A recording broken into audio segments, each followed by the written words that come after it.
Donc, en fait, vraiment les méthodes sur lesquelles on s'appuie et les définitions. Hein, souvent, on entend parler de plein d'éléments en coaching. Il y a la posture, ce dont je parlais tout à l'heure. On ne donne pas des conseils, posture haute, posture basse, je pose des questions. C'est très drôle parce que peu dans le sondage ont répondu « oui, c'est facile » puisque on pose des questions et puis derrière, on se tait. Mais finalement, je trouve que ce métier, c'est presque fondamentalement 80% du boulot, c'est de savoir écouter, poser quelques questions et se taire. C'est un petit peu caricatural, je confirme, hein. Mais oui, il y a une grande part d'écoute, tout ça. Maintenant, il y a des méthodes qui nous permettent de proposer des accompagnements où la personne, elle a ce qu'on appelle l'accompagnement au changement, en fait. Comment la personne, elle modifie sa façon de voir les choses, sa façon de ressentir les choses, sa façon de se positionner. Donc, il y a des méthodes. La première qui est pour moi celle qui est la plus indispensable, qui est dans 80% des formations de coach sur le marché, même s'il y en a encore quelques-uns qui disent « ah non, pas la PNL », c'est la programmation neurolinguistique. Donc, je vous ai mis une petite définition. C'est en fait, la PNL, c'est une méthode de décodage des stratégies d'excellence. C'est-à-dire qu'on a décodé, il y a très très longtemps, hein, dans les années 70, les stratégies d'excellence, d'excellents communicants, de gens qui savaient accompagner, de gens qui savaient écouter, de gens qui savaient très bien questionner, de gens qui savaient proposer un protocole. À l'époque, on a étudié la stratégie d'excellence de Milton Erickson, qui est le fondateur de l'hypnose ericksonienne, mais pas dans sa méthode, dans sa façon de faire. Et donc, en fait, les grosses compétences qu'on a en programmation neurolinguistique, c'est développer de l'écoute active et de la clarification d'objectifs, qui est vraiment la première étape dont on se sert en coaching.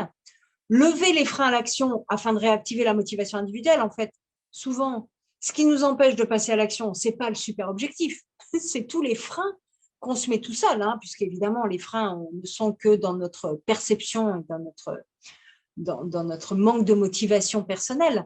Mais on a vraiment des méthodes en PNL pour lever les freins à l'action et réactiver la motivation individuelle.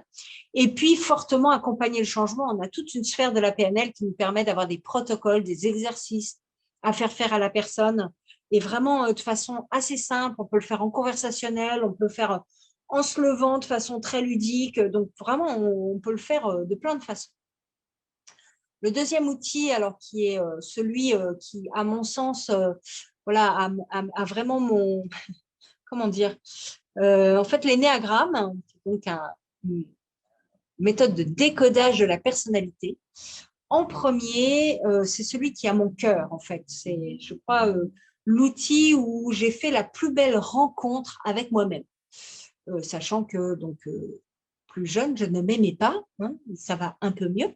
Mais voilà, l'énéagramme a vraiment été pour moi un moment charnière où j'ai vraiment compris, j'ai développé la conscience de tout mon potentiel naturel, en fait. Qu'est-ce qui compose ma personnalité et quelles sont les qualités qui sont dans ma personnalité et quelles sont les compétences naturelles, en fait, que j'ai dans ma personnalité. Et donc, l'énéagramme apporte vraiment cette compétence de développer la conscience de son potentiel. Alors, évidemment, c'est quelque chose dont le coach a besoin, mais c'est aussi quelque chose qu'on va pouvoir partager avec nos clients. Ensuite, c'est d'exploiter son plein potentiel. Donc, comment je me développe, comment j'accède à tout ce qui me compose. Donc, ça, c'est vraiment une compétence qu'on développe avec l'énéagramme. Et puis, de façon plus spécifique à l'intérieur de l'accompagnement, c'est comment j'accompagne une personne en fonction de sa personnalité. En fait, on le disait tout à l'heure, chaque accompagnement est dédié à la personne que j'ai en face de moi, donc par rapport à ses objectifs, par rapport à ce qu'il veut, par rapport à ses ressources, mais aussi par rapport à sa personnalité. Et l'énéagramme nous donne une vision de la personne qu'on accompagne et nous permet de nous adapter en tant que coach pour vraiment accompagner d'une façon très dédiée, très individualisée et vraiment moi, j'ai souvent le retour des clients, ils me disent, mais c'est hallucinant, on a l'impression que vous nous connaissez beaucoup mieux que nos mères. Alors, je ne sais pas si être maman, ça nous permet vraiment de connaître très, très bien nos enfants, mais en tous les cas, les gens ont la sensation qu'on sait identifier avec eux les ressources qui les composent et qu'on sait les accompagner en fonction de ça. Et ça, c'est vraiment les deux outils. Alors, là, je parle volontairement de la formation que moi je propose, sont les deux outils vraiment forts qui sont dans ce que je propose. Un autre outil, et ça, ce sont des modules, hein, l'énéagramme, pareil, hein, ça peut être un module qui est fait en dehors d'un parcours complet. On peut très bien faire de la PNL pour rajouter à un parcours de coaching qu'on aurait fait dans un autre organisme. On peut rajouter l'énéagramme en plus de la ProcessCom, du MBTI. Vraiment, on peut aller dans la version module. Le triangle dramatique en fait partie. Donc, c'est le modèle qui permet de décoder les positionnements relationnels inadaptés. Donc, pour ceux qui connaîtraient pas, c'est tout ce qui concerne sauveur, persécuteur, victime. Et donc, les compétences qu'on acquiert avec ce modèle-là, c'est d'identifier les prises de rôle de sauveur, persécuteur, victime et de savoir sortir de ce triangle pour accompagner de façon efficace. Et c'est vraiment… voilà, et je peux aussi accompagner, c'est un module qui est accessible aussi en développement personnel pour moi et mes enfants, moi dans mon couple. Enfin voilà, c'est un module qui est accessible aux coachs, mais qui est aussi accessible à des gens qui n'ont pas forcément envie d'être coach. Comme l'énéagramme d'ailleurs, l'énéagramme est en 3 parties et la première partie est accessible à tout le monde. L'approche systémique, donc ça c'est un modèle d'accompagnement des interactions. Donc souvent les coachs, on enseigne la systémique pour accompagner les couples, pour accompagner faire de la médiation, accompagner le coaching d'équipe, des comités de direction.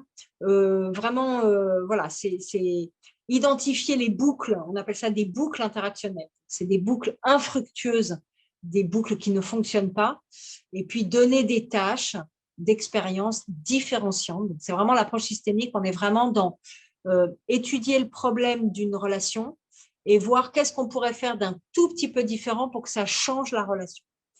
Et ça aussi, c'est un module qu'on peut faire pour soi, sans aucun souci, même pour améliorer ses relations de couple, relations au monde, relations avec ses enfants. Souvent, moi, je dis,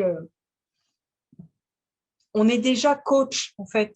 On accompagne les gens qui nous entourent, on accompagne nos enfants. Je connais peu de couples qui ne se donnent pas des avis mutuellement sur une journée un peu difficile au boulot, sur l'éducation des enfants. Alors, parfois, on n'est pas d'accord, hein, évidemment, mais voilà, on se donne des idées, on se pose des questions, et voilà. Et donc, l'approche systémique est très, très intéressante, même pour soi. Et puis, le dernier modèle qu'on produit avec les coachs, c'est l'approche narrative, parce qu'en fait, toutes nos problématiques et toute la façon dont on se considère sont des histoires en fait qu'on raconte de nous. On raconte la façon dont on perçoit notre identité, on raconte la façon dont on perçoit notre vie, on raconte la façon dont on se souvient d'un événement, on raconte l'objectif. Et donc, les approches narratives partent du principe que si on raconte le problème, eh bien, on peut le raconter différemment et qu'il devienne moins lourd à porter.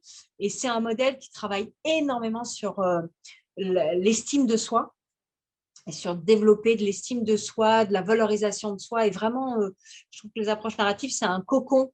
C'est raconter une histoire pour se sentir beaucoup plus sécurisé et développer une estime de soi beaucoup plus intéressante. Donc, à nouveau, c'est quelque chose qui sert en tant que coach, mais qui va aussi nous servir pour accompagner des clients qui diraient non, mais de toute façon, tout ce que je touche, je le rate, non, mais je ne vais pas y arriver, non, mais j'ai le syndrome d'imposteur. Enfin voilà, parce qu'on a des clients évidemment dans des postes, par exemple, à responsabilité, qui ont des syndromes d'imposteur. Il y a des gens qui justement n'arrivent pas à monter dans les postes à responsabilité parce qu'ils ont l'impression qu'ils ont tout raté, mais tout ça sont des histoires qu'on se raconte. Donc voilà, nous, on partage sur ces 5 outils, donc la PNL, l'énéagramme, ce petit module d'analyse transactionnelle, puisque le triangle de Karpman appartient à l'analyse transactionnelle, l'approche systémique, qui est présente déjà dans la PNL et dans l'énéagramme, hein, qui de façon plus spécifique, on fait un focus sur l'accompagnement des duos, le couple, la gestion de conflits, et puis l'accompagnement des équipes. On a tout un module sur le coaching d'équipe, et puis les approches narratives pour venir booster la confiance en soi et l'estime. Donc, voilà ce que je pouvais vous partager sur nos outils et ceux comporte. Alors évidemment, tous ces outils sont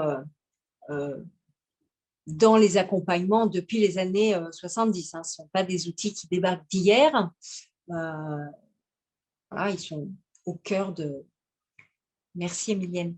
Ils sont au cœur de tous les accompagnements, qu'ils soient coaching, familiaux, constellation, thérapie, enfin voilà, médiation. Donc, ce sont des outils qui ont déjà fait leur preuve et qui sont évidemment tout à leur place dans les métiers du coaching.